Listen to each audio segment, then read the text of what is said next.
Hey everybody, it's your good friend Rhonda Marsh, and today I want to come and talk to you about faith over fear.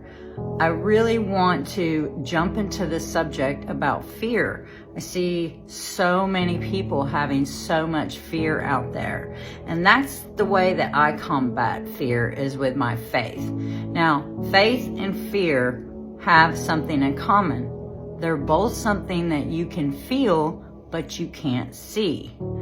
Now, so many people want to do things with their life and they're so ruled by their fear.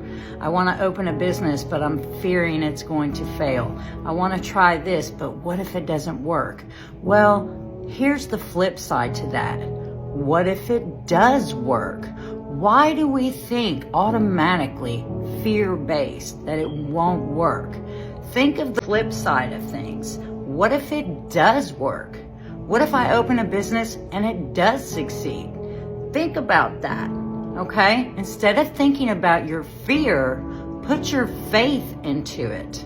Talk to God about it. In Philippians, it says, do not be afraid, but in all things, give thanksgiving to God and make your requests be known. So, when I first started tattooing, for example, I was one of the very few female tattooers out there. I was so afraid. It was so hard for me to even learn how to tattoo because nobody wanted to teach a female. So that being the person that I am, I'm like, oh, well, I'm doing this. And then I started going to tattoo conventions. Now I was one of the first females out in the tattoo convention circuit. So here was all these guys looking at me like, who is this girl? And what does she think she's doing here?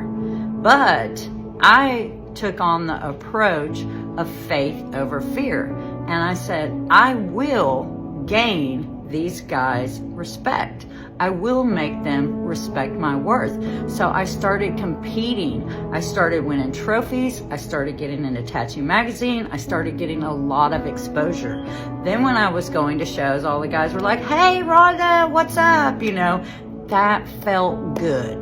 Now, do you know how many people would have let their fear rule them and that opportunity would have passed them by?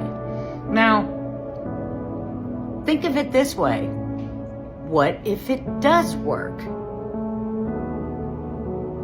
Why automatically do we think, oh, this is going to fail? I would rather shoot and miss than not shoot at all. And I would rather shoot several times. Some of the most successful people in life have not made it the first time. The only failure that there is when you don't try. When you don't try and you expect things to come to you. Things are not going to come to you because you are manifesting them and you're wishing them in your life. Success takes action.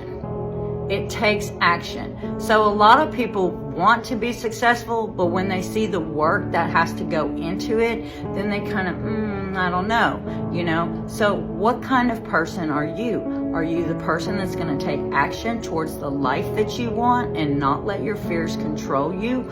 Or are you going to be the person that says, I'm going for it? Because if you don't go for it, you're going to regret that. You're going to wish that you went for it, and you're going to resent seeing other people, your friends, and everybody else making a success out of their life. It's not that hard, people. Put it up to God. If it's His will, it will happen. And don't give up on the first try if it doesn't work. Even this, for me, stepping out into motivational speaking, writing a book, I don't ask myself, what if my book doesn't sell good? You know, what if my book is a bestseller? That's my attitude. So think about that. When we're talking about fear, you have to break up with fear. There's a great song by a girl on YouTube, and it's called The Breakup Song. I ask you to look that up. And it's not about breaking up with somebody else. It's about breaking up with fear. It's about fear. You have no more control over me. Isn't that awesome? Fear, you have no more control of me. Think of Jesus when he was in the garden and Satan was there and he was saying, do you really think that you can save everybody? He was taunting him with fear. Now I'm sure Jesus wasn't looking forward to what he was having to go do, and he was praying to his Father, but all the while Satan just saying in his ear, do you think you can save all these people? Do you really think this is going to make a difference? Trying to put fear tactics into him. And that's one of the greatest tools of the enemy, is to use fear. But if you can override your fear with faith and change your mindset about it and say, what if this does work? Hey, it doesn't mean because you fear something that it's going to happen. Most things that we fear don't even happen. I mean, really, most of them don't even happen. And some of the most successful people, like I said, haven't made it the first time, but they don't give up. I'm a person that if fear is all over me, I'm the person that's going to turn around and be like, hey, we got a problem. And I confront my fears head on, just like that. Like, we got to get you out of the way because I got bigger and better things to do. And that's the attitude that you have to have when it comes down to fear. Let your faith be bigger than your fear, and don't allow fear to control you. You control it. You have the power to control it. So that's what I came on to say, and I hope you guys have a blessed day, and there's that.